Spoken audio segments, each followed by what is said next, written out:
법인세 과세표준, 세액조정 계산서 이런 것들의 양식을 통해서 계산하게끔 되어 있는데요.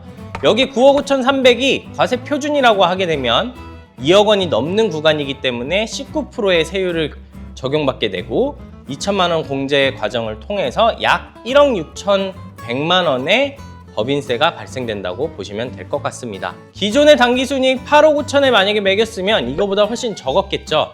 이렇게 세무조정 사항을 통해서 세금을 계산하는 구조가 법인세 계산 구조라고 보시면 될 것 같습니다.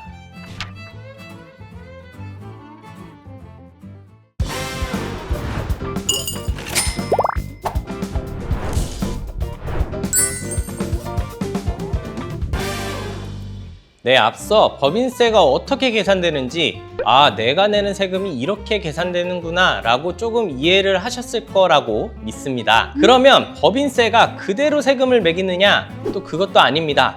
우리나라에서는 세법을 통해서 각종 세액 감면이나 세액 공제 제도를 마련하고 있는데요. 그 중에서 최근에 많이 쓰이는 공제 감면 제도에 대해서 아주 간단히 설명만 하고 넘어가 보도록 하겠습니다. 네, 제가 가져온 표를 보시면 위에 조세특례 제한법이라고 써져 있습니다. 조세특례 제한법이란 세법에서 특별한 법들을 따로 제정을 해놓는데요. 보통 기간을 정해놨습니다. 그래서 이 세법은 계속 가는 것이 아니라 특정한 시기에 세법적인 혜택을 주기 위해서 만든 법들인데요. 요 중에 한 5가지 정도를 살펴보도록 하겠습니다. 네, 첫 번째 설명드릴 세액 감면 제도는 창업 중소기업에 대한 세액 감면입니다. 어찌 보면 최근에 나와 있는 세액 감면 공제 제도 중에 굉장히 큰 혜택을 보는 세액 감면 제도인데요. 처음 창업한 중소기업이 최초 소득 발생으로부터 4년 동안, 즉 5년 동안 법인세의 50%부터 100%까지 세액 감면을 받는 제도입니다. 이 부분은 업종 요건이라든지 최초 창업 요건이라든지 지역 요건 등 요건이 좀 까다로운데요. 이 요건에 다 충족을 하게 되면 법인세를 반에서 100%까지 감면해주는 큰 제도이기 때문에 활용하시면 좋을 것 같습니다. 대부분 최초 창업만 인정을 해주기 때문에 처음 창업하기 전에 어디다 창업을 해야 될지, 언제 창업을 해야 될지에 대해서 세무대리인과 많이 논의를 해봤으면 좋겠고요. 컨설팅을 받아보시고 이 혜택을 받았으면 좋겠다라고 생각을 합니다. 이 제도는 26년도부터 감면율이 좀 축소될 예정이어서 그 부분은 제가 다음번 편에 한번 자세히 다루는 시간을 갖도록 하겠습니다. 두 번째는 중소기업 특별세액 감면인데요. 이거는 특별할 건 없습니다. 중소기업이면 대부분의 중소기업 업종들이 감면 혜택을 받을 수 있는데요. 업종에 따라서 5%에서 30% 세액 감면을 받는다. 이 부분은 어찌 보면 우리나라에서 기본적으로 중소기업에게 혜택을 주는 법이라고 보시면 됩니다. 세 번째가 중요한데요. 통합고용세액공제입니다. 우리나라는 최근에 취직난, 부인난 이런 것들이 있기 때문에 취업을 하는 거에 대해서 굉장히 중요하게 생각을 하고 이 부분에 대해서 세제 혜택을 많이 주고 있는 편입니다. 그동안은 이런 근로소득자를 채용함으로써 갖는 감면 공제 제도가 되게 산발적으로 있었는데요. 이걸 하나로 합쳤습니다. 그게 통합고용세액공제고요.